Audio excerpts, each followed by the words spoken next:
You know, I feel like being a Chabad rabbi, when people ask me if this year we're going to be doing Shavuos services, socially distanced and all, I feel like I'm Bibi Netanyahu being asked on national television whether or not Israel has nuclear weapons. I won't say we have a minion, I won't say we don't have a minion. If I tell you, I have to kill you. We're all struggling and going crazy during this lockdown. Celebrating Shavuot is supposed to become a personal experience. So how do we take those 10 commandments and make them 21st century coronavirus style?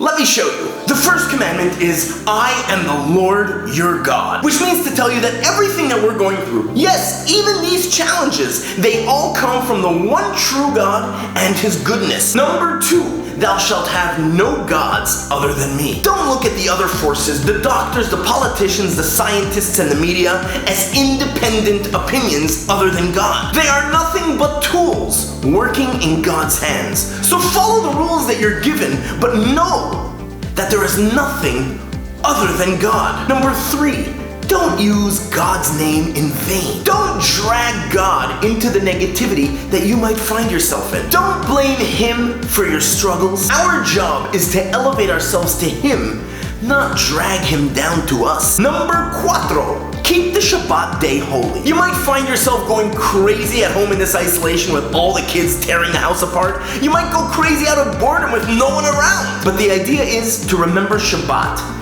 Find an island in time every day or every week and dedicate that to a Shabbat. Dedicate those moments to God, to Torah study, to doing goodness, and to finding meaning in your life. Honor your dad and your mom. Of course, practically that means the elders are the most vulnerable in this crisis, and our job is to respect their space and, God forbid, not give them room for infection. But on a deeper level, perhaps it means as well, follow the rules. Understand the hierarchy. There are those who are holier, more knowledgeable, greater, and our job is to respect them. Give them the respect that they deserve from all the experience that they have. Numero 6, don't kill. Of course it means don't be careless and put the lives of others in danger. But it also means not to take the frustrations that you might have from this isolation out on others emotionally. Have patience and give everyone the space that they need. Do not commit adultery. The roaring global economy came to an abrupt halt, exposing the unhealthy relationships that we had with money, our careers, and everything outside the home,